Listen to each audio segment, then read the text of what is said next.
한 아이가 큰 돌을 마당에서 들어서 옮기려고 애를 씁니다. 그러나 이 아이의 힘에 비해서 너무 커요. 낑낑거리면서 막 용을 쓰고 땀을 많이 흘렸지만 움직이지 않습니다. 그런데 그 아들의 모습을 바라보고 있던 아버지가 다가와서 말을 하더랍니다. 얘야, 너는 왜 네가 가진 힘을 다 쓰지 않니? 아이가 기가 막힌 거예요. 너무 애를 썼는데도 안 움직이는 걸 아빠가 그런 말을 하니 억울해가지고 아빠 난 최선을 다했어요 하면서 그렇게 이야기를 합니다. 그 이야기 듣고 아빠가 빙그레 웃으면서 말하더랍니다. 아들아, 네가 할 수 있는 최선은 네 힘으로 하는 게 아니고 아빠 부르면 되는 거야.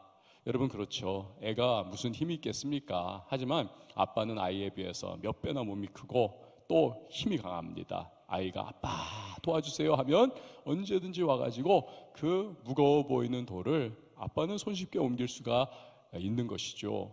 여러분, 우리는요 약하고 또 부족한 부분들이 참 많습니다. 우리 이렇게 다 멋진 모습으로 우리가 앉아있지만 양파 껍질 벗기듯이 우리가 속마음을 한 껍질 두 껍질만 우리가 벗겨봐도요 이 속에 우리는 정말 한 주간에 겪었던 여러 가지 어려웠던 부분, 상처들, 또 내 마음에 있는 여러 고민과 갈등들 우글우글합니다.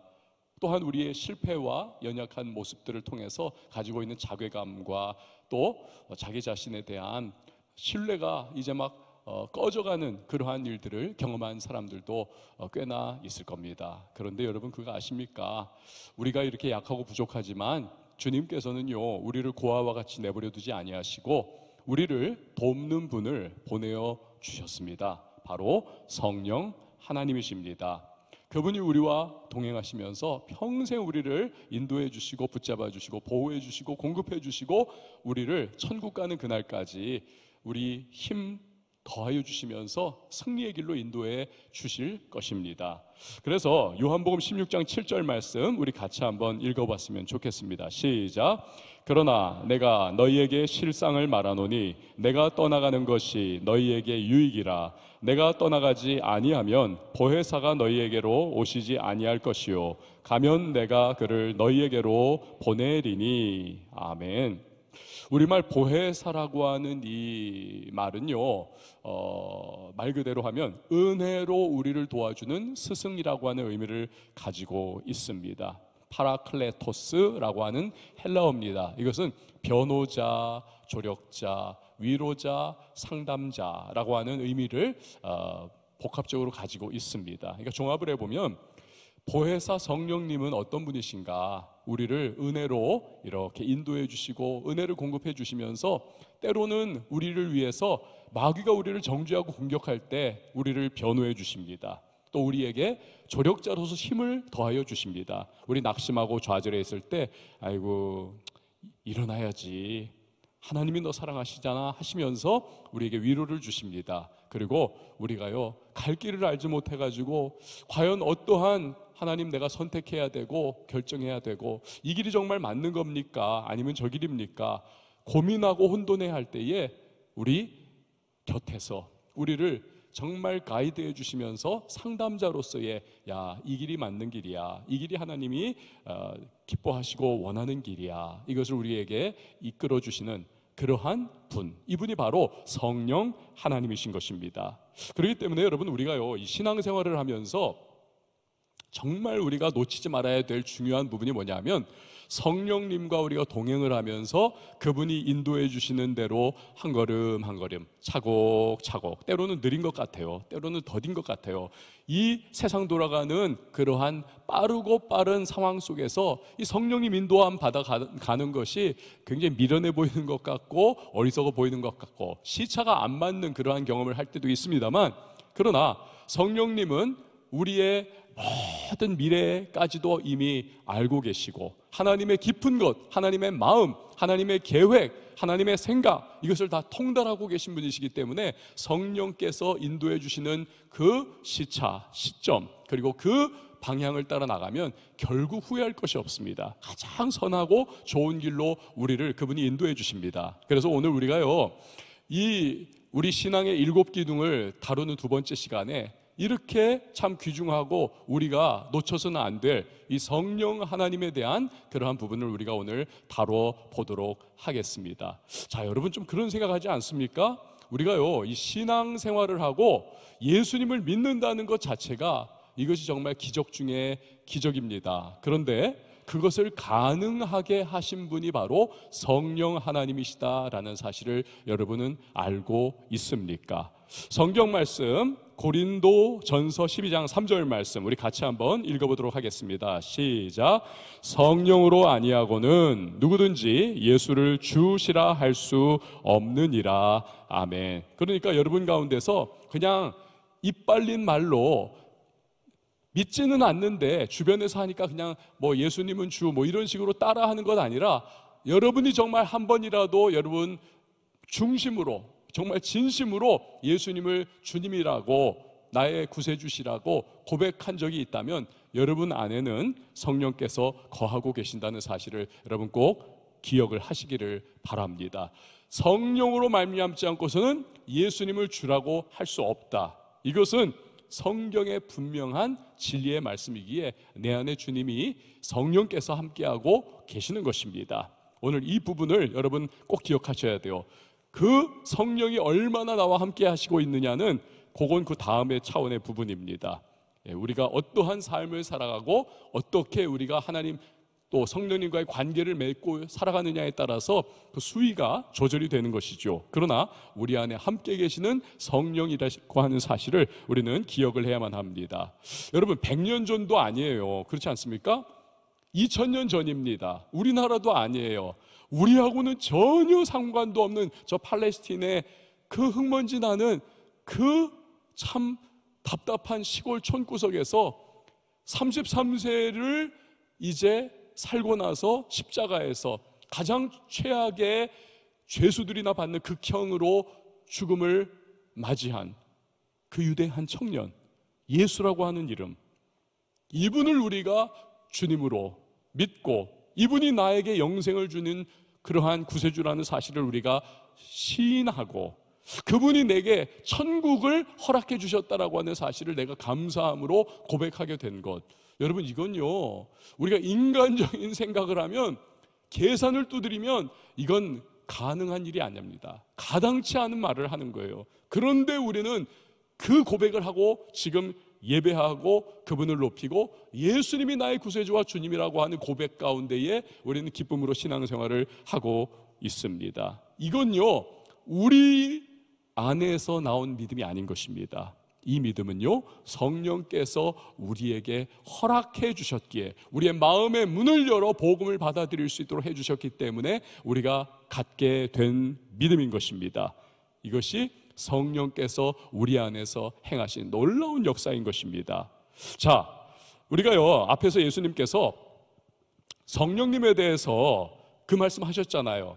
내가 승천해서 내가 가는 것, 내가 하나님 보좌 우편으로 승천해서 가는 것이 너희에게는 낫다, 시옷입니다.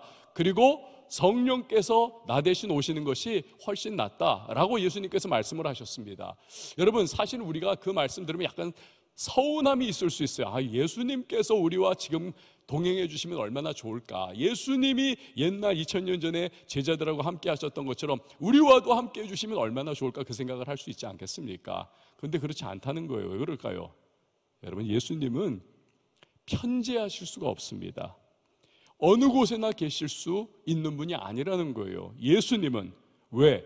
그분은 육신을 입고 이 땅에 오셨기 때문입니다. 스스로를 우리를 위하여 십자가를 지셔야 하고 채찍에 맞으셔야 하고 못 박히셔야 하고 뼈가 부러지셔야 하는, 뼈는 안 부러졌지만 창에 찔리셔야 했고 온갖 순환을 겪으시고 그분이 죽음을 맛보셔야 했기 때문에 육신을 입고 오셨습니다. 그래야 우리를 위한 대속의 사건이 이루어지기 때문에 그렇습니다. 그래서 예수님께서는 편지하실 수가 없어요. 그 시대에 어느 한 시점에 그리고 어느 한 사람들에게만 예수님 자신을 나타내 보일 수 있고 그리고 그분의 메시지를 전해 주실 수가 있는 거죠. 그러니 예수님은 시공간의 틀 안에서 일하시고 역사하신 분이십니다. 그러나 여러분 성령님은 어떠십니까? 성령님은 시공간의 한계와 틀을 뛰어넘어서 역사하시는 분이십니다. 성령은 영이시기 때문에 어느 곳에서든지, 오늘 우리하고 함께 예배 가운데 이곳에 쉐키나의 임재로 함께하고 계시지만, 지금 아프리카에서도, 저 동남아시아에서도, 유럽에서도, 또 미국, 하여튼 일본 이런 데에서도 그분을 찾고 그분 앞에 나아가고 있는 자들에게는 함께 하시는, 어느 곳에서도 편재하시면서 역사하시고 응답하시고 능력을 베풀어 주시는 분이 바로 성령 하나님이신 것입니다. 그래서 성령님이 오시는 것이 너희에게도 유익이라 예수님은 말씀을 하신 것입니다. 자, 그렇다면 이 성령님은 어떤 특징을 가지고 계실까요? 첫 번째로, 먼저 그는요 진리의 영이십니다. 저를 한번 따라해 주십시오. 성령은 진리의 영이시다. 성령은 진리의 영이십니다. 여러분, 성경 요한복음 16장 13절 말씀 우리 같이 한번 읽어봅니다. 시작. 그러나 진리의 성령이 오시면 그가 너희를 모든 진리 가운데로 인도하시리니 그가 스스로 말하지 않고 오직 들은 것을 말하며 장래일을 너희에게 알리시리라. 아멘. 진리의 성령이시라는 겁니다. 진리의 성령. 그리고 우리를 진리 가운데로 인도해 주신다. 그래서 성령님은요 진리의 말씀인 성경과 정확하게 일치하는 결을 따라서 여러분 언제나 우리에게 계시해 주시고 다가와 주시고 우리를 인도해 주시고 보혜사로서의 역할을 행해 주시는 것입니다. 만약에 성령께서 하나님의 말씀, 이 진리의 말씀과 결을 달리 하신다, 그는 더 이상 성령이 아니신 거예요. 누군가가 나 성령 충만해 하면서 막 그냥 난리가 났습니다. 그런데 그가 하는 말을 자세히 우리가 가만히 귀 기울여 들어보니까 그럴듯한데 나중에 보니까 하나님 말씀하고는 달라요. 다른 말을 합니다. 여러분, 그 사람은 성령의 사람은 결코 아닙니다. 이단이요 사이비가 되겠죠. 언제나 성령은 성경과 일치하는 깨달음, 말씀, 그리고 가이드를 우리에게 해주시는 분이십니다. 또한 이 성령은 진리의 영이기 때문에 우리가요 성경을 제대로 깨달아 알기 위해서는 반드시 성령께서 우리에게 빛을 비추어 주시는, 조명해 주시는 은혜가 있어야만 하는 것입니다. 저도 이 설교를 준비하거나 큐티를 하거나 이렇게 통독을 할 때가 되면 늘 기도하는 게 뭐냐면, 하나님, 주님의 성령께서 오늘 제가 성경을 읽고 큐티를 하고 말씀 준비를 하는데 저에게 계시의 정신을 더해 주시고 기록해 하신 성령께서 해석해 주셔서 오늘 이 말씀을 제대로 깨달아 알 수 있도록 도와주시옵소서. 성령께서 도우시지 않으면 저는 모릅니다. 알 수 없습니다. 도우시고 그래서 또 적용으로까지 나갈 수 있도록 도와달라고 그렇게 기도를 하고는 하는 것입니다. 여러분도 마찬가지예요. 성경을 읽고 큐티를 하고 또 심지어는 교회 나와서 예배 자리에 앉아 잠깐 눈을 감고 기도를 할 때, 여러분, 말씀을 내가 오늘 들을 터인데 이 말씀 속에서도 내가 하나님의 음성을 들을 수 있고 나를 향하신 주님의 뜻을 내가 받을 수 있도록 도와달라고 성령님 그 은혜를 베풀어 달라고 여러분 꼭 기도를 하셔야 합니다. 그럴 때에 그 기도하며 성령을 의지하여 내가 읽고 묵상하고 듣는 것과 그렇지 않은 것은 너무너무 큰 차이를 가지고 있습니다. 여러분, 세계적인 석학이고 내는 책마다 베스트셀러를 점유하고 있고 모든 사람들이 너무너무 뛰어난 그러한 학자라고 하는 사람들이 많습니다만, 여러분, 그 중에서 그 뛰어난 두뇌를 가지고 있고 우리가 따라가지 못할 그러한 막 지성을 가지고 있는 사람들이고 언어들을 막 몇 개를 꿰고 있는 사람들인데도 여러분, 우리는 너무나 확신하고 너무나 쉽게 받아들이고 믿고 우리는 너무나 은혜를 받는 이 성경 말씀을 그 사람들은 거부하고, 아니 심지어 하나님 말씀을 대적하여 높아진 목을 뻣뻣이 하고 있는 그러한 모습을 보이고, 또 하나님 말씀에 대한 아주 무차별적인 공격을, 비판을 서슴지 않는 그런 일들이 왜 일어납니까? 머리가 너무 좋고 스마트하고 우리가 비교할 수 없는 하이 IQ를 가지고 있으면 이 말씀을 우리보다 더 잘 받아들여야죠. 진리의 말씀이고 영생의 말씀인데 근데 그렇지 않다는 것입니다. 왜? 성령께서 그 심령 가운데 역사해 주셔서 눈을 열어주시고 마음의 문을 열어주실 때에만 이 계시된 하나님의 말씀이 내게로 살아있는 말씀으로 다가오는 것이거든요. 그래서 성경은 반드시 기록해 하신 성령께서 해석을 해주셔야만 그 진리가 내 안에 살아 움직이게 되어 있는 것입니다. 그래서 여러분 지금부터 읽을 때, 묵상할 때, 들을 때 꼭 기도 짧게라도 하시면서 성령을 의지하여 그렇게 성경에 다가가실 수 있기를 바랍니다. 성령은 어떤 분이시다? 진리의 영이시다. 자, 성령은 또한 예수의 영이십니다. 이거 사도 바울이 그렇게 말씀을 했어요. 우리 사도행전 16장 말씀 같이 읽어보도록 하겠습니다. 시작.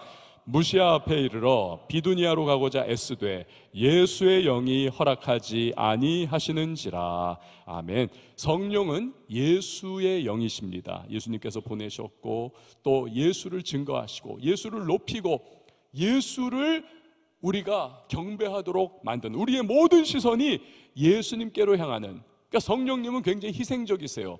자기에게로 우리의 생각과 초점이 맞춰지는 것이 아니라 자신의 그 인도함을 통하여 예수님께로 우리의 모든 존재와 우리의 모든 시선이 맞춰질 수 있도록 그렇게 이끌어 가시는 분이 성령이십니다. 그렇기 때문에 또 누군가가 이 예수님을 높이고 막 자기 성령 충만하다고 했지만 예수님을 높이고 예수님을 경배하고 예수님께 우리의 시선을 이끌어가는 것이 아니라 자기를 높이고 교만하고 우리의 시선을 예수님 아닌 자신에게로 끌어가는 누군가가 있다면 여러분 그 사람은 건강한 신앙인이 아니라는 사실입니다.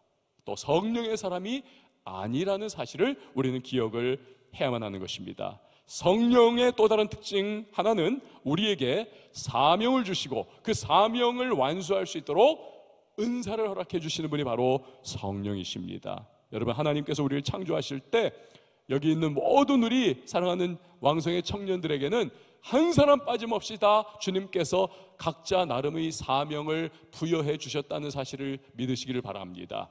여러분이 모를 수 있어요. 깨닫지 못할 수 있습니다. 내 사명이 뭐지 도대체? 안개가 뿌연 것처럼 몰라요. 그렇지만 내가 알고 모르고와는 상관없이 주님께서는 우리에게 사명을 부여해 주셨습니다. 문제는 우리가 죄라든지 세상의 여러 가지 혼잡한 생각들이라든지 여러 세상적 삶의 가치에 우리가 푹 쩔어가지고 살아가던 사람들이기 때문에 사명을 잘 깨닫지 못하는 것이 우리의 문제입니다. 그러나 내 안에 성령께서 충만하게 임해 주시고 내가 성령님과 친밀하게 교제를 나누게 되어지면요, 우리를 창조하신 창세기 1장에 보면 하나님이 쉬는 수면 위에 운행하시더라. 우리 창조하신 그 삼위일체 하나님의 한 분이신 성령께서 우리 안에 들어와서 충만하게 역사하시면 우리를 완전히 지배하시고 이끌어 가시게 되면 여러분 우리는요 그 불투명했던 나의 사명을 명확하게 깨닫는 역사가 있게 되는 것입니다. 그러면 우리의 존재 이유와 살아가는 목적이 무엇인지를 발견하게 됩니다. 그래서 인생을 정말 우리 선명하게, 그리고 정말 사도 바울이 말했던 것처럼 표대를 향하여 달려갈 수 있는 그러한 사람이 될 수가 있는 겁니다. 오늘날 수많은 청소년과 청년들이 방황을 합니다. 혼미하게 살아가고 있습니다. 혼돈에 빠집니다. 왜 그럴까요? 심지어는 자신을 학대합니다. 자신을 파괴하는 사람들도 있습니다. 내가 무엇을 위해 살아야 하는지 이 사명이 분명치가 않아요. 그러니까 방황하고 혼돈에 빠져 버립니다. 그래서 여러분 청소년도 그렇고 여러분 청년들도 그렇고 반드시 우리 예수 믿는 사람들이 가져야 할 것은, 우리는요 반드시, 이건 필수입니다. 반드시 우리는 성령 체험을 해야만 하는 것입니다. 우리 성령 체험을 해야만 해요. 성령 체험을 하면 아하, 주님이 이것을 위해서 나를 이 땅에 보내신 거구나. 주님이 내게 원하시는 삶이 이러한 방향이구나. 주께서 내게 이 사명을 감당하기를 기뻐하시는구나. 확신이 생기는 겁니다. 사명의식을 가지고 살아갈 수가 있게 됩니다. 그래서 아무리 암울하고 환경이 척박하고 나를 둘러싸고 있는 현실이 너무너무 열악하다 할지라도 여러분 상관없어요. 내게 주님이 부여하신 사명이 확실하게 다가오기 때문에 그 모든 걸 돌파하면서 앞을 향해 뚜벅뚜벅 전진해 나갈 수가 있는 것입니다. 사명은 여러분 우리를 새롭게 만들어 버립니다. 제가 청년 시절에 정말 혼돈하고 저도 정말 헤매면서 살았던 그런 사람이었어요. 그때는 정말 희망이 없었습니다. 그래서 하나님 좀 빨리 데려가 주세요. 이게 저의 기도 아닌 기도의 제목이었던 것 같습니다. 그러면서 참 많이 겉돌았던 것 같아요. 부모님 속도 많이 썩이고 참 그랬던 과거의 저의 모습이었어요. 그러나 사명이 무엇인지를 분명히 깨닫게 되니까 가지치기가 되더라고요. 뭐가 아닌 것이고 무엇을 붙잡아야 하는 것이고, 그 불필요한 것들과 불투명한 것들이 다 하나씩 정리가 되면서 이 선명한 길을 걸어갈 수가 있게 되는 거죠. 그러니까 인생이 쉬워지더라고요. 그 전까지는 너무 삶이 복잡하고 너무 괴롭고 정말 너무 힘들었어요. 그래서 저는 나이 있는 분들이 정말 옛날로 돌아가고 싶다, 젊었을 때로 가고 싶다, 저는 그런 마음이 전혀 없습니다. 저는 그때 너무 힘들었기 때문에 저 힘들었을 것 같아요? 안 힘들었을 것 같아요? 여러분이 이렇게 받아주면 사갔습니다. 이런 말 하면 제 아내가 웃기지 말라 그래요. 원래 사갔다고. 그런 말 안 해도 사갔다고. 너무 힘들었었어요. 너무. 근데 지금은 행복해요. 해피해요. 지금은 좋아요. 왜? 내가 가야 할 것이 무엇인지를 분명히 알고 있기 때문에. 여러분도 마찬가지입니다. 오늘 이 자리에 앉아는 있지만, 예배는 드리지만, 크리스찬이라고 하는 이름은 달고 있지만, 여러분이 분명한 사명이 무엇인지 몰라서 혼돈 가운데 계속 빠지고 인생 낭비하고 누수하고, 그리고 내게 주신 에너지들을 다 막 흘려보내는 그런 분들이 계십니다. 갈짓자로 걸으면서 이건가 저건가 하면서 막 계속 혼돈에 빠져 있는 그런 사람들이 있을 수 있어요. 여러분, 그렇기 때문에 여러분 성령 충만해야만 합니다. 여러분 성령의 사람이 될 수 있기를 바랍니다. 성령님께 여러분 매달려 보세요. 간구해 보세요. 나로 하여금 충만케 하소서. 그 기름 부으심을 나에게 부어주소서. 내가 정말 인생 한 번뿐인데 누수하거나 낭비하는 인생 아니라 사도 바울과 같이 우리 주변에 분명한 목표의식과 사명의식을 붙잡고 살아가는 그 사람들과 같이 성령님 저도 그렇게 인도해 주세요. 여러분 그것을 구해 보십시오. 그럼 삶이 달라집니다. 성령으로 기름 부음 받으면 너무너무 달라져요. 제가 전에 한번 말씀드린 적이 있죠. 너무 막 혼란스러웠었어요. 심지어는 신학교를 들어갔는데 그 압박감에 의해 가지고 신학교를 들어간 것이지 막 너무 헌신하고 싶고 막 그래가지고 들어간 건 아니거든요. 그런데 신학교 어쨌든 들어가니까 부담이 되는 거예요. 다른 동료들은 다 막 사명감이 불타오르고 너무 막 나하고 레벨이 다르고 클래스가 다른 것 같아요. 난 왜 이럴까? 안 되겠다. 정신이 들어가지고 십자수기도원에 가서 그때부터 막 기도하기 시작했어요. 금식하기 시작했어요. 어느 날 그렇게 기도하는데 막 하늘이 열린 느낌. 그러면서 모든 것이 달라졌어요. 180도 달라졌습니다. 심지어는 자연계가 완전히 달라졌어요. 자연계가, 공기가 달라졌어요. 하늘을 날아다니는 새들이 주님을 찬양하고, 그리고 떠다니는 구름들이 하나님의 영광을 노래하는 것 같고, 그 다윗의 시편의 고백과 같은 그런 느낌. 시냇물이 졸졸졸 흐르는데 이것이 막 찬송하는 것 같아요. 모든 것이 달라지는 그런 느낌.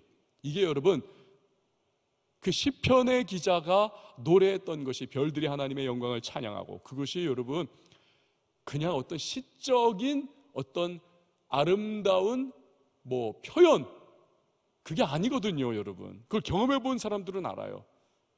정말 하나님을 향한 천지, 만물, 자연계, 별들, 그리고 동식물들까지 이게 다 하나님 찬양하는구나, 이걸 느끼게 되거든요. 감각하게 돼요. 이 영이 살아나고 성령으로 딱 새로워지면은, 그러면 목표가 분명해지는 겁니다. 그리고 달려갈 수가 있게 되는 거예요. 삶이 비포 애프터가 완전히 달라지는 경험을 하게 되는 것입니다. 물론 이후에도 마귀는 계속 공격하고 유혹과 시험이 흔들어댈 수는 있지만, 그러나 가는 거예요. 결코 이전으로 돌아갈 수는 없습니다. 그러니까 여러분, 성령 체험하셔야 해요. 성령 체험. 기도하세요. 부르짖으세요. 구하세요. 구하면 주시고, 두드리면 열어주시고, 찾으면 찾게 되는 것입니다. 이건 몇 사람만의 그러한 경험이 아닙니다. 이건 보편적으로 누구나 구하는 자, 찾는 자가 경험할 수 있고 얻을 수 있는 그런 체험인 것입니다. 그게 여러분 앞에 놓여 있는 거예요. 여러분 그걸 take it, 취하셔야만 합니다. 여러분께서 사모하는 영혼을 만족해 하시고 가라앉은 심령을 채워주시는 하나님 앞에 구하세요. 성령님께 간구하세요. 여러분의 삶을 변화시켜 주실 것입니다. 여러분, 성령은 사명을 깨닫게 해주십니다. 또한 그 사명을 감당할 수 있도록 필요한 은사들을 공급해 주세요. 은사들을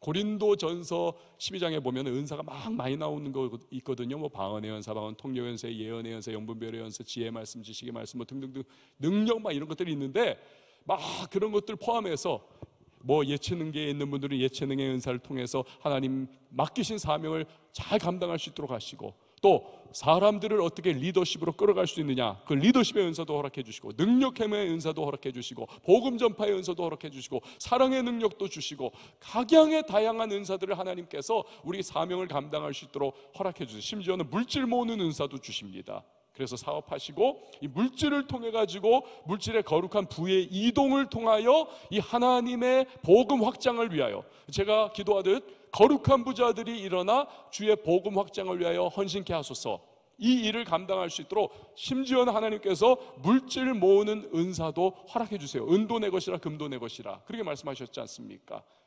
그 하나님께서, 우리가 하나님이 주시는 그 사명을 붙잡고 살아가고 성령과 교제하면서 우리가 한 걸음 한 걸음 나가면 하나님이 그 사명을 완수해 나갈 수 있도록 각양의 은사들을 우리에게 공급해 주시는 겁니다. 그래서 여러분, 제일 잘 사는 사람이 누구냐 하면 성령님과 동행하면서 성령의 기름 부으심 가운데 살아가는, 성령, 우리의 보혜사 되시는 그 성령께서 이끌어 가시는 대로 한 걸음 한 걸음 나아가는 그 사람이 인생 가장 잘 사는 사람임을 여러분 꼭 기억을 하시기를 바랍니다. 자, 이외에도 성령의 특징은 여러 가지가 있지만 오늘 본문에 나오는 부분을 우리가 빼놓을 수 없죠. 바로 성령은, 저를 한번 따라해 주십시오. 성령은 나를 살리신다. 성령은 나를 살리십니다. 여러분, 오늘 우리가 읽었던 이 에스겔 37장 말씀은 너무 유명한 본문 아닙니까? 에스겔은 참 암울했던 시기의 선지자입니다. 평화 시기의 선지자도 있고 참 환란 시기의 선지자도 있는데, 에스겔은 그 중에서도 참 제일 힘들었던 때예요. 바벨론에게 나라가 망하고 포로로 붙잡혀 가 있을 때에 정말 최악의 상황 가운데 아무리 둘러봐도 희망은 없습니다. 절망만이 가득한 그런 시대에 하나님 말씀 전했던, 그게 바로 이 에스겔입니다. 근데 어느 날 하나님께서 이 에스겔을 성령으로 감화 감동을 시키셔가지고 놀라운 환상을 보게 하십니다. 그것이 소위 에스겔 골짜기의 환상이에요. 그 골짜기에 보니까 산더미처럼 막 그냥 쫙 흩어져 있는 수많은 뼈들이 있는 겁니다. 머리통은 저쪽에 굴러가 있고 손발은 저쪽에 떨어져 있는 것들이 막 어마어마한 거예요. 끔찍한. 그런데 보니까 오늘 성경에 보면 바짝 말라 있더라. 여러분, 바짝 말랐다. 물기가 있더라? 아직 골수가 뭐 이렇게 좀 있더라? 뭐 이런 것도 아니고 바짝 말라 있더라. 이건 뭡니까? 절대 불가능, 절대 절망, 희망 제로의 상황. 뭘 보여주기 위해서 하나님께서 이걸 보여주신 거냐면, 이 당시에 멸망한 유다 백성, 그래서 포로로 잡혀가 있는 하나님의 사람들의 상태가 이렇다는 것입니다. 바벨론 포로 생활 중에서 희망을 찾아볼 수 없다는 거예요. 절망만이 가득한 그들의 암울한 현실. 그래서 그 모습을 바라보면서 에스겔도 막 탄식하고 기가 막혀하고 막 그러고 있었겠죠. 때로는 두려워했겠죠. 이게 뭐냐 이러면서. 그런데 주님께서 에스겔에게 물으십니다. 에스겔아, 너 한번 대답해봐라. 이 뼈들이 살아날 수 있겠느냐? 이 뼈들이 살아날 수 있겠느냐? 당연히 인간적인 기준으로, 생각으로, 판단으로 여러분 살아날 수 없는 거죠. 근데 에스겔이 대답을 못해요. 사실 속마음으로는 에이, 되겠습니까 하나님? 그런데 하나님께 그 말을 할 수는 없고, 그래서 그가 이렇게 우회해가지고 말을 해요. 주님께서 아십니다. 그 공 던져버린 거예요. 예수님, 이제 하나님께로. 난 몰라요 주님. 속으로는 안 된다는 생각이죠. 그러면서 주님이 아십니다. 그러자 주님께서 에스겔에게 내가 이제부터 하는 말을 네가 이 뼈들한테 대언을 해라. 그들로 하여금 살아나라고 외쳐라. 말씀을 하십니다. 그래서 그대로 대언을 하죠. 그러자 놀라운 일이 일어납니다. 7절에서 8절 말씀 보니까 이에 내가 명령을 따라 대언하니 대언할 때 소리가 나고 움직이며 이 뼈 저 뼈가 들어맞아 뼈들이 서로 연결되더라. 내가 보니 그 뼈에 힘줄이 생기고 살이 오르며 그 위에 가죽이 덮이나 그 속에 생기는 없더라. 이건 뭡니까? 마른 뼈들이 머리통 저쪽에 있고 또 이쪽 척추 여기 있었고 손발 여기 따로 흩어져 있었는데 이게 다 연결이 되면서 그 한 사람 한 사람의 골격이 다 흩어져 있던 것들이 맞아 떨어지더라는 것입니다. 그 수많은 뼈들이, 그러면서 버글버글하게 그 뼈들이 다 맞춰져 있었다는 거예요. 근데 그 이후에 힘줄이 그 뼈들 위에 이렇게 생기고 그 이후에 그 위에 살이 오르고 그 위에 가죽이 덮이고, 즉 피부가 다 이렇게 형성이 되더라는 것입니다. 마치 영화에서 우리가 보는 것과 같은 그러한 현상이 일어났다는 거예요. 이거 지금 상징을 가지고 있는 그러한 환상인 거예요. 그걸 막 에스겔이 한편으로는 기겁을 하고 한편으로는 신기해하고 한편으로는 막 이게 무슨 뜻이냐 이러면서 막 바라보고 있는 그런데 사람의 형상으로는 딱 완성이 됐는데 결정적으로 이 존재들이 생명이 없더라는 것입니다. 움직이지를 못하더라는 것입니다. 왜요? 그 속에 생기가 없더라. 들어가지 않았기 때문에. 생기가. 여러분, 생기는 무엇입니까? 생기는 히브리어로 루아흐라고 하는 단어입니다. 루아흐. 이것은 창세기 1장에 보면 하나님의 천지 창조 시기에 그 무질서와 혼돈 가운데 운행하고 계시던 성령, 하나님의 신, 이 성령을 의미할 때 루아흐라고 창세기 1장에서 기록하고 있는 거예요. 그러니까 창조하시고 생명을 부여하시는 하나님의 성령, 이분의 역사가 들어가질 않으니까 모습은 그대로 그럴듯하게 되었는데 여기에 생명이 약동하지를 못하더라는 것입니다. 그러니까 여러분, 산다고 해서 다 사는 게 아니라는 거죠. 그 삶에 성령이 임하시지 않으면 진짜 사는 것은 아니라는 것입니다. 진짜 사는 것은. 그러니까 하나님이 그것을 에스겔에게 아주 정확하게 보여주시는 겁니다. 사람 모습을 갖췄지만 살아서 움직이지는 못하는 자들에게 이번에는 생기가 들어가게 하세요. 그러자 어떻게 되는가? 10절 말씀 우리 같이 한번 읽어봅니다. 시작. 이에 내가 그 명령대로 대언하였더니 생기가 그들에게 들어가매 그들이 곧 살아나서 일어나 서는데 극히 큰 군대더라. 아멘.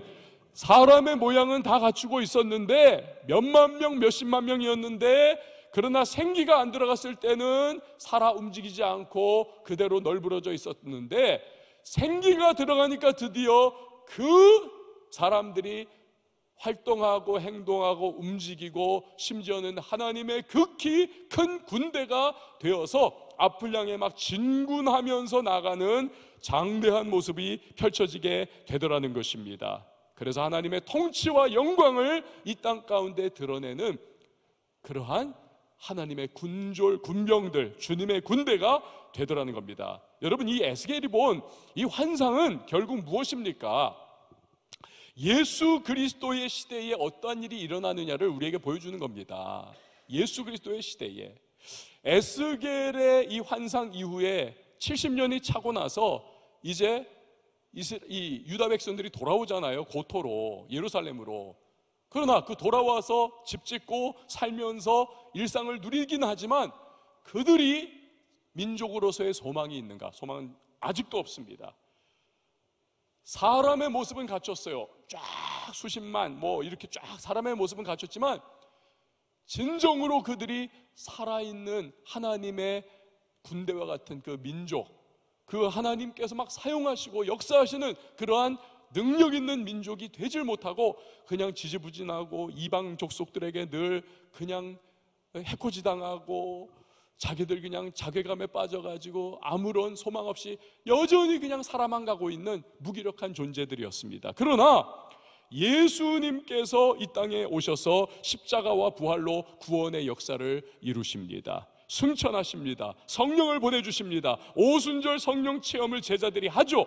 또 그 이후에 오고 오는 세대의 교회가 그 성령으로 충만해지고 하나님의 백성들이 성령의 사람들이 되니까 여러분 주의 군대가 되어서 예루살렘과 온 유대와 사마리아와 땅끝까지 이르러 복음을 전하고 온 세상을 이 복음으로 휩쓸고 덮어버리고 주님의 군대가 되어서 세상을 복음으로 정복하는 놀라운 역사가 나타나서 에스겔의 환상이 드디어 현실화가 되어지더라는 것입니다. 저는 이럴 때 제대로 듣고 있는가? 그 생각을 좀 해요. 할렐루야. 그 일이 이루어진 거예요. 그 일이 결국은 성령이시라는 겁니다. 여러분, 결국 관건은 성령이시더라. 하나님의 백성들이 무기력하고 좌절과 절망 가운데 살아가고 있지만 그들이 정말 주님의 군대가 되어서 세상을 정복하고 다스리고 정말 땅에 충만하고 그들이 정말 세상 가운데 하나님의 영광을 드러내느냐 그렇지 못하느냐, 이건 관건은 그들의 인간적인 실력도, 그들이 가지고 있는 돈도, 그들의 어떠한 스펙도, 어떤 외적 조건이 아니라 그들 안에 하나님의 생기, 루아흐, 성령께서 들어가셔서 역사하시며 이끌어 가시는 그러한 사람들이 되느냐 그렇지 않느냐, 이것으로 판가름 나게 된다는 것입니다. 이것으로.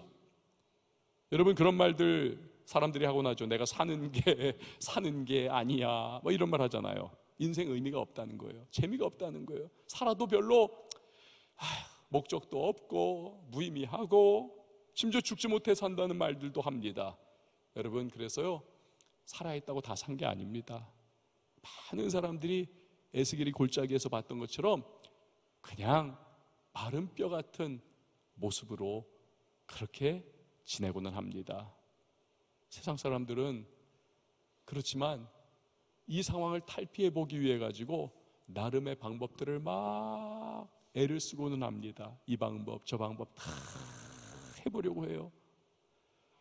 심지어는 술을 마셔가지고 계속 술 마시면서 자기의 내면의 그 인생의 허무함과 무의미함, 갈등과 그 무기력함, 이것을 그냥 덮어버리려고 해요. 잊어버리려고 해요. 그 순간만. 그렇게 어떤 사람은 중독에 빠집니다.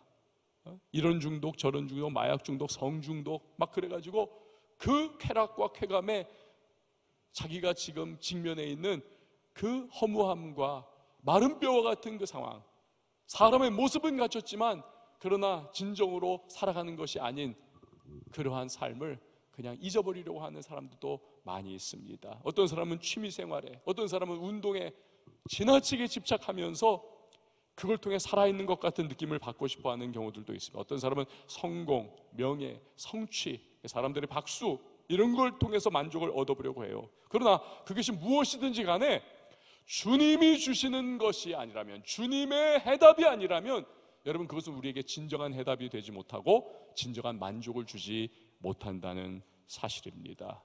불가능해요.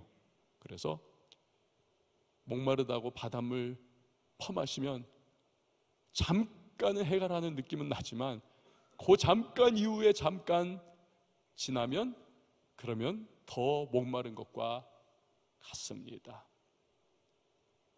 더 그래요. 더 절대 만족이 없습니다. 여러분, 우리를 살리는 해결 방법, 우리를 변화시키는 해결 방법, 우리가 진정으로 살아나게 하는 방법은 오직 성령의 기름 부으신이라고 하는 사실을 여러분 꼭 기억을 하시길 바랍니다. 성령이에요. 성령. 주님의 성령이 우리 안에 충만하게 임하실 때, 그리고 우리 삶을 이끌어 가실 때 비로소 우리의 영혼이 살아나는 겁니다. 우리 인생이 살아나고 우리의 미래가 꽃을 피우게 되는 것입니다.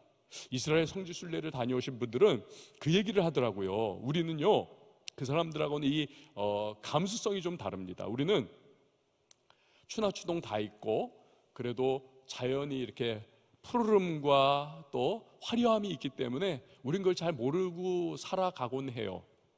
물론 나이가 좀 들면 이제 겨울 지나서 봄이 돼서 개나리 피는 그때가 되고 목련이 피게 되면 아, 정말 예쁘구나, 그런 것을 서서히 느끼게 됩니다만, 그러나 많은 사람들이 그거 우리나라에서는 별로 의미가 없이 그냥 지나가고는 해요. 근데 이스라엘 사람들은요, 성지순례에 갔다 온 사람들의 말에 의하면 이스라엘은 뭐 비가 건기우기로 분명하게 나뉘어져 가지고 1년 내내 비 안 오다가 그 며칠 우기에만 1년에 내릴 비가 다 쏟아지지 않습니까?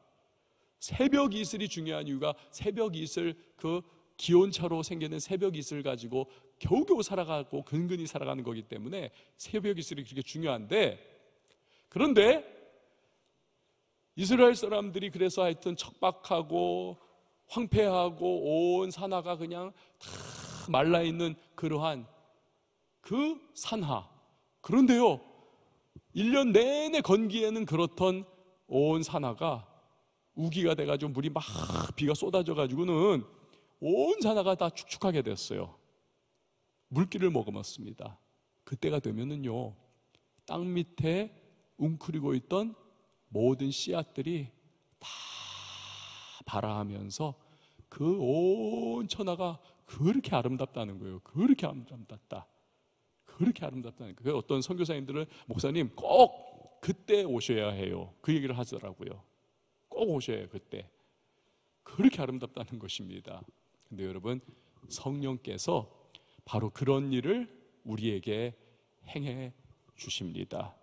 성령께서 마른 뼈처럼 바짝 말라버려서 도무지 어떤 소망도 없는 우리들, 그런 인생, 하지만 성령이 충만하게 비와 같이 우리의 삶에 임해 주시고 우리 안에 충만하게 기름 부으심으로 임해 주시면 여러분, 변화의 역사가 나타나고 생명의 역사가 약동하고 우리 인생이 꽃 피우는 능력이 임하게 된다는 사실을 여러분 꼭 기억을 하시기를 바랍니다. 목사이지만요, 저도 가끔 좌절과 절망에 이렇게 잠길 때가 있습니다. 그런 때가 되면 저도 좀 이렇게 INFP이기 때문에, 그 유명한 INFP이기 때문에 저도 이게 필링이 굉장히 강한 사람이거든요. 그래서 저도 이렇게 한번 빠져들어가면은 굉장히 하여튼 헤어나기가 어려운 성격의 사람이에요. 제가 여러분들한테는 좀 솔직해지는 좀 그런 별로 안 좋은 습관이 있는데 1부에서 3부에는 그런 얘기를 절대로 안 합니다. 그런데 하여튼 그렇게 되면은 저도 이렇게 푹 빠져들어가 버리는 거예요. 그래서 그냥 깔아져 버리고 모든 게 부정적으로 보이고 그냥 다 귀찮고 막 그런 이제 마음이 들어옵니다. 그러면 또 사단은 얼마나 또 공격을 해오겠습니까? 이거 잘 됐다, 요거 내가 너 완전히 무너뜨려 버려야지 하면서 공격을 막 이 모양 저 모양으로 막 하는 겁니다. 막 그때가 되면은 어떤 느낌이 드냐면 링 위에 마귀하고 둘이 딱 올라가가지고 권투를 하는데 하도 두들겨 맞아가지고 잽 한 번만 더 날라오면 완전히 그럭기로 넘어져가지고 심판이 열세도 10 그래도 못 일어날 것 같은, 꼼짝도 못할 것 같은 그런 느낌이 들 때가 있습니다. 다른 것으로는 방법이 없어요. 좋은 생각하자, 긍정적인 생각하자, 뭐 하여튼 자기 개발하자. 저도 자기 개발서 많이 읽어봤고 긍정적인 그러한 뭐 하여튼 책들 뭐 엄청 읽어봤어요. 제가 스스로 그랬기 때문에 힘들어서. 그렇지만 한계가 있습니다. 잠깐이에요. 그 순간만 지나면 또 약효가 다 떨어지더라고요. 안 되더라고요. 그런데요, 그 상황을 극복해 나가는 가장 근본적으로 변화시키는 그러한 방법이 있더군요. 그것이 뭐냐면 그게 기도였습니다. 그게 기도였어요. 사실 여러분 경험해 보셨겠지만 정말 좌절과 낙심과 힘이 완전히 빠져버리고 절망에 사로잡혀 버리면 늪에 빠져들어가 버린 것 같아가지고 기도도 안 됩니다. 기도한다고는 하지만 기도가 안 돼요. 엘리야가 기도했던 것이 뭡니까? 기도는 한다고 했는데 로뎀나무 아래 쓰러져 가지고는 기껏 한다는 기도가 하나님 나 빨리 죽여주세요. 그런 거, 그게 그의 기도였습니다. 기도 안 돼요. 사실 너무 힘들면.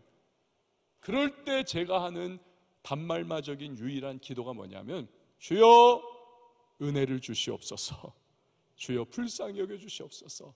다른 기도는 안 돼요. 그냥 불쌍히 여겨주시고, 불쌍하잖아요. 사실 은혜가 필요하잖아요. 그건 할 수 있는 거예요. 은혜를 주세요, 불쌍히 여겨주세요. 이걸 계속 반복을 하는 겁니다. 계속 반복. 힘없어도 반복하고, 마음 무너져 있어도 반복하고, 계속 반복을 해요. 요만한 개미만한 목소리로 시작해가지고. 근데 그러다 보면 참 신기합니다. 여러분, 하나님은 우리의 기도를 통해서 역사하시는 줄 믿으시기 바랍니다. 우리의 기도가 통로예요. 그분이 우리와 채널을 맞추시는. 그래서 우리가 너무너무 힘들고 좌절과 절망에 빠져 있어도 우리가 기도하고 하나님 은혜를 베풀어 주세요, 불쌍히 여겨주세요, 이걸 계속 구하면 신기하게도 그러면 성령께서 제 마음 가운데 이렇게 게이지를 정말 채워주시는 느낌이 나고, 그러면서 이게 채워지면 여러분, 여기에 빈 공간에 채워지면 여기에 있던 것들은 쫓겨나는 거예요. 부정적인 마음이 쫓겨나고, 또 절망적인 마음이 떠나가고, 마귀의 공격과 시험이 떠나가고, 이게 막 채워지는 겁니다. 그러다가 딱 어느 순간이 되면 fully, 완전히 채워지는 때가 있습니다. 그러면 힘이 벌쩍 나는 거예요. 그러면서 막 기도가 뜨거워지고 눈물이 막 나고, 그러면서 막 성령의 막 충만한 그 은혜를 누리면서 막 기도할 수가 있는 겁니다. 그리고 나서 일어나서 하루를 시작하면 방금 전과는 다른, 전혀 다른 새로운 장르가 펼쳐지는 거예요, 삶이. 그래서 아까는 죽여주시옵소서 그러면서 앉아 있었는데, 일어날 때는 찬양하면서 콧노래를 부르면서 용기 100배 해가지고 성령님과 동행하면서 하루를 힘있게 시작할 수가 있는 것입니다.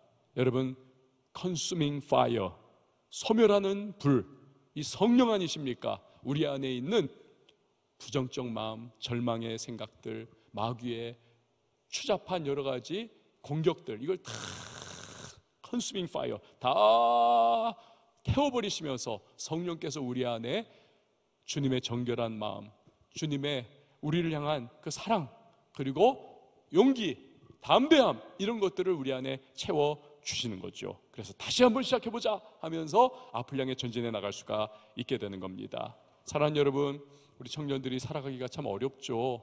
앞날도 좀 답답하고 불투명해 보이고, 뭐 되는 일도 사실 별로 없는 것 같고, 인생이 마른 뼈와 같고, 그 정도는 또 아니라 할지라도 살아있는 것 같은데 사실은 살아있지 않은, 그러한 오늘 이 에스겔이 단계별로 보았던 그러한 이 현실, 그것이 나의 모습 아닐까 생각되는 그런 분들도 있을 거예요.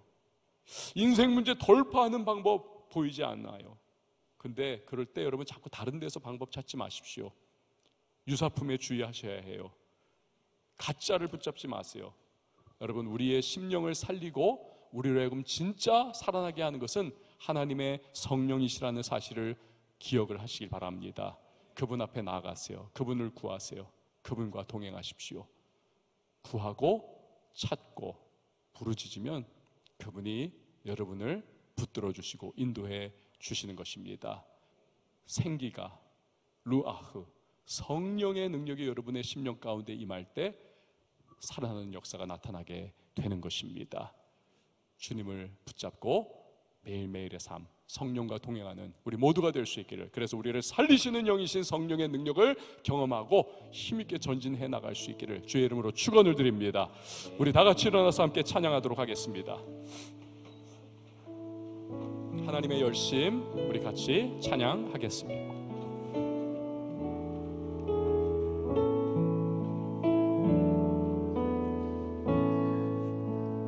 사랑하는 내 따라 사랑하는 내 딸아 너의 자금도 내게 귀하다 너와 함께 걸어가는 모든 시간이 내게 힘이라 사랑하는 아들아 내 연약함도 내게 금이라 너로 인해 잃어버린 나의 양들이 돌아오리라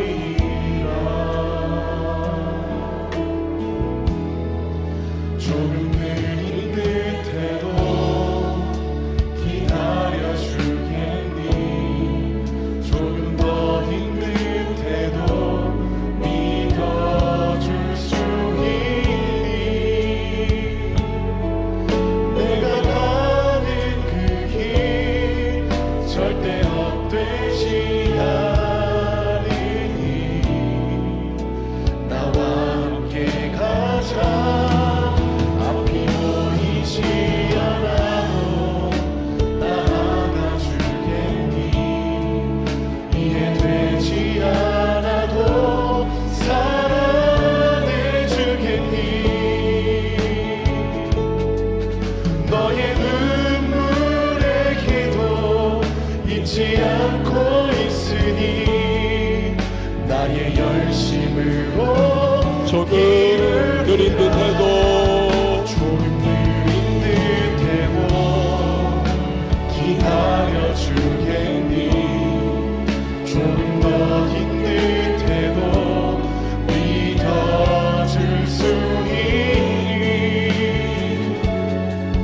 내가 가는 그 길 절대 헛되지 않으니